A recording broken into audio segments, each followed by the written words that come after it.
Þú ert að hlusta á sportþáttinn mánudagskvöld með gesti frá Hæli.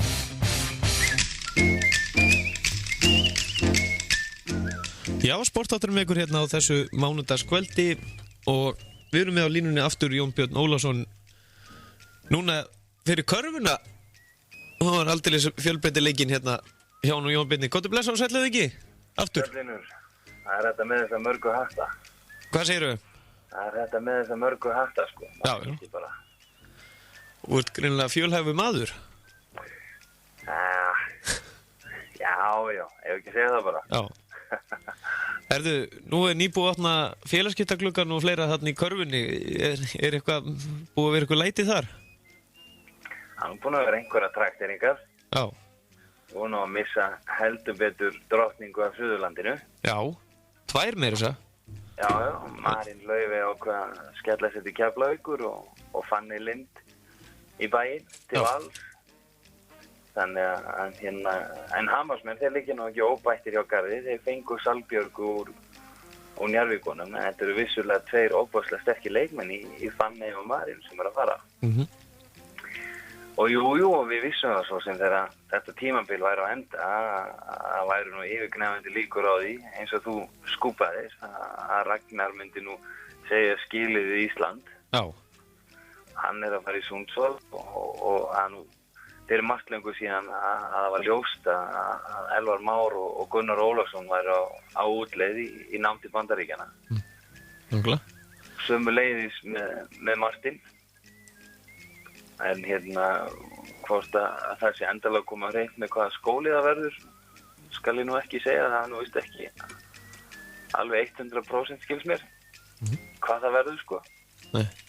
Þannig að þarna fara 3 ungir og öflugu leikmenn úr deildinni og Ragnar með, hann er kannski rétt eldri en þessir ágætu herramenn. En 4 piltar sem letur vel að sig kveða í deildinni, svo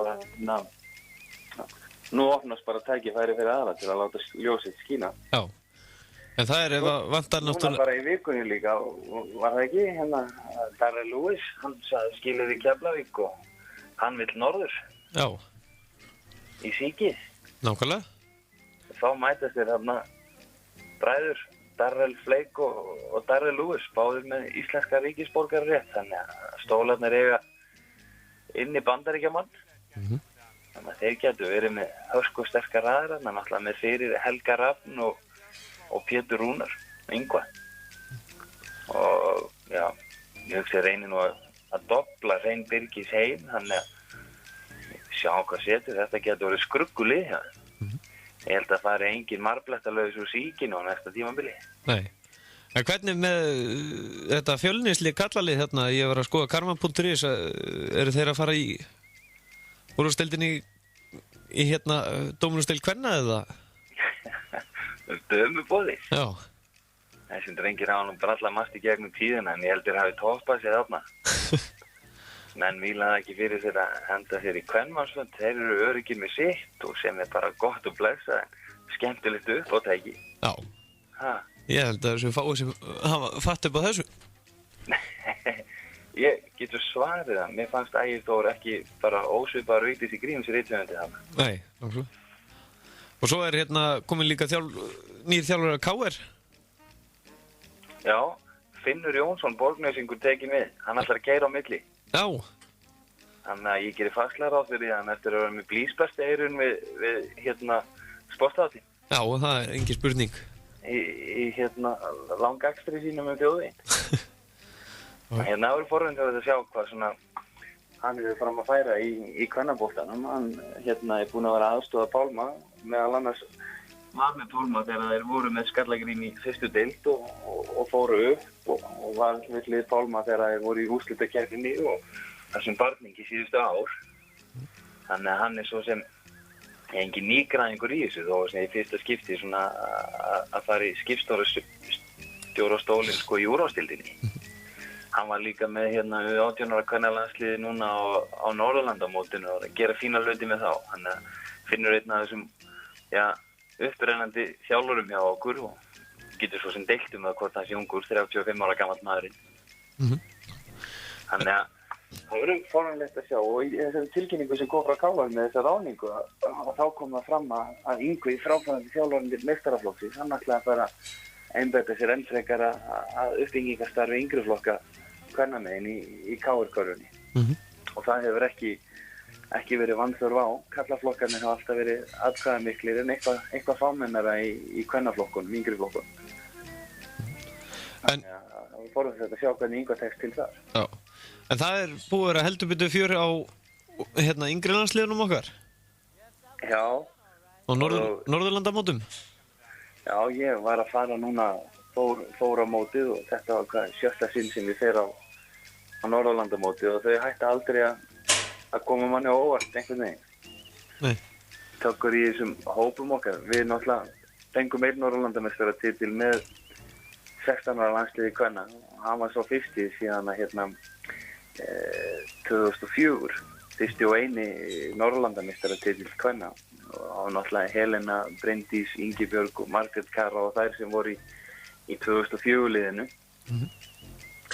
og í þessu U16 liði og ansi athyglisverðir leikmenn á ferðinni eins og Silvía Rún Hálfdánar úr Hafnarfirði og Stallheimer úr Haugum líka Inga Rún og þarna var líka mjög spennandi leikmenn frá Keflavík eins og Telma Dís Ágústsdóttir, hún dóttir Bjargar Hafsteinsdóttur, Keflavíkur keppunar, Emilía Ósk Gunnarsdóttir, hún var samt Silvíu valin í úrvalslið mótsins og Silvía valin, réttilega valin besti leikmaður. Það var mjög gaman að sjá þennan unga hóp koma svona saman og mynda svona gríðarlega öflugt lið. Það kom alla veikur hlekkur inn að bekknum og þær voru undir stjórn tveggja nýrra þjálfara á landsliðsvettvangi sem körfuknattleiksdómarinn Jón Guðmundsson og blíkinn Jónas P. Ólafsson. En þetta eru nöt sem að þarf að leggja minnið? Já, ég myndi segja það og það er nú fæst svolítið aukana á þessum Norðurlandamótum að svona útsendarar, hvort sem það er frá liðum í Evrópu eða skólum í Bandaríkjunum eru að fylgjast með og það var nú nokkuð sinnum þarna í 16 leikjunum sem að sá menn svona vísi fingurspota gríðanum aftur upp á nefið og hreypa niður hjá sér nokkuð nöfn, sko. Þannig að það er spennandi að sjá hvert leiði liggja hjá þessum efnilegu leikmönnum en þetta var verðskulda val þarna eins og með úrvalslið. Það var mjög gaman að fylgjast með svona leikmönnum eins og Silvíu og Emilíu. Silvía er leikmaður sem kemur alltaf sterkt fram á tölfræðinni, mörg frákost og mörg stig en svona ungur og efnilegur leikmaður eins og Emilía gríðarlegur íþróttamaður og svona frjálsíþróttaholning á henni. Hún er í hinum þáttunum sem ekkert endilega eru að koma fram á tölfræðiblöðunum. Þetta var mjög athyglisvert að fylgjast með þessu 16 ára líka. Svona annars sem vakti athygli múti Grindvíkingurinn Jón Axel Guðmundsson. Já, hann er nú vel lættaður körfuboltanum. Já, góður kynistrákurinn. Já. Drengurinn fór eini leikurinn sem ég missti af á mótunum var í öðru húsi að fylgjast með öðrum leik þegar 18 ára karlaliði tapaði fyrir Finnum í framlengdum spennuslag. Svona hleraði út undan mér og sá að tölfræðina. Drengurinn setti 45 stig yfir Finnana. Ekki nema? Nei, og þetta var leikur fyrir titlinu meila sem hefði geta fallið báðu megin, sko. Þetta var 1-2 víti hér og hvar og stöku skot sem vildi hreinlega ekki leika niður. Já.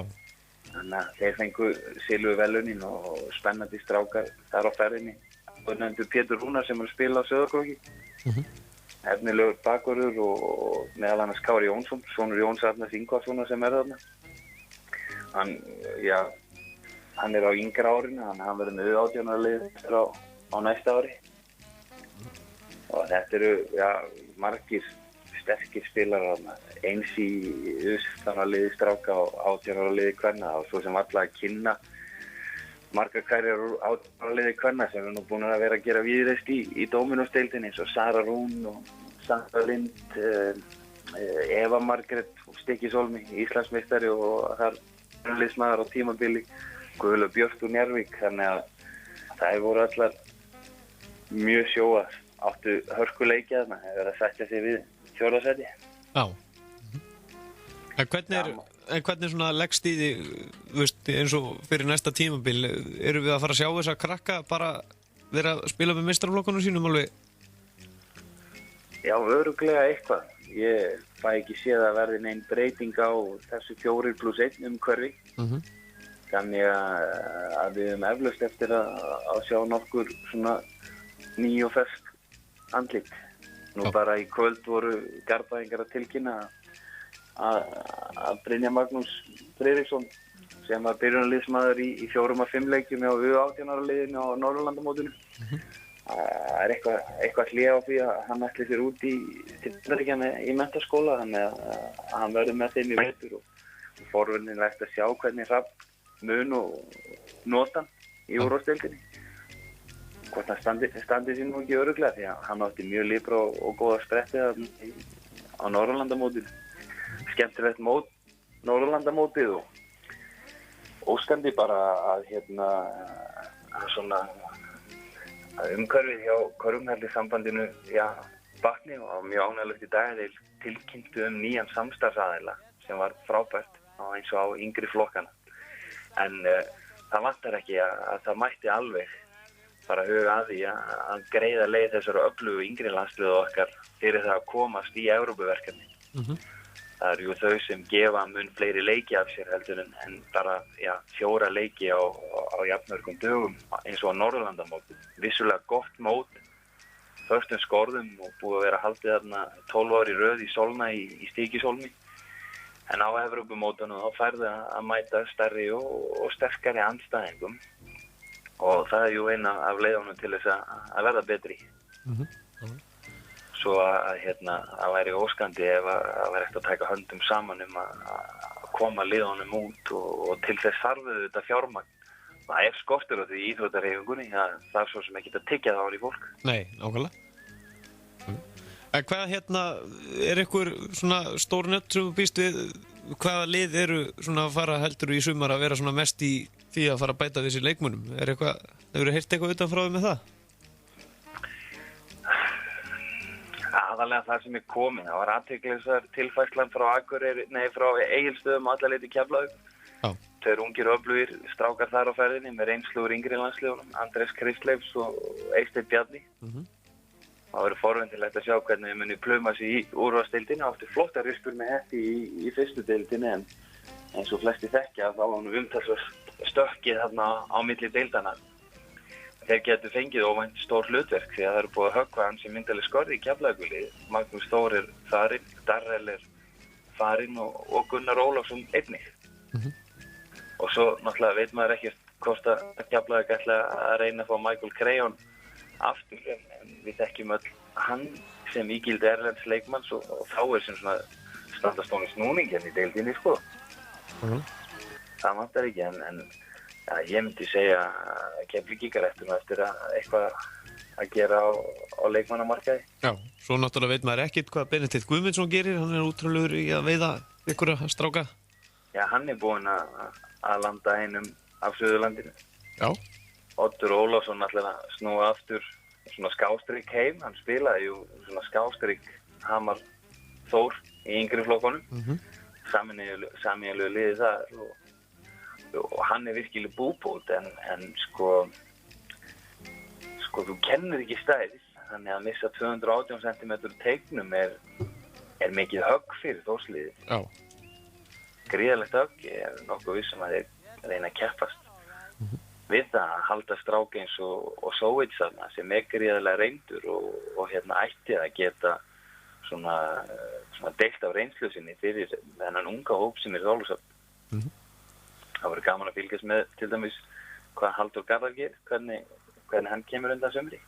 Já. Hann var nú Íslandsmeistari með sameiginlegu liði Þórs og Grindavíkur núna í drengjaflokki og var þar, verðskulda valinn besti maður leiksins. Já. Nei, ég er að rugla, það var Hilmir Kristninsson, Grindvíkingur, en þeir verðskulda það aftur. Það er komin mikið galsíman. Strákar á ferðinni, gestur. Já, það er alveg, maður ruglar möllum saman.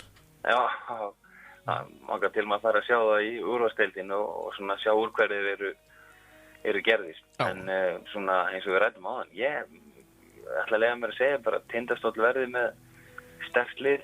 Það gætu orðið einhverja hræringar á KR hópnum. Martin eru auðvitað að fara og þar eru þeir að missa besta leikmann Íslandsmótsins.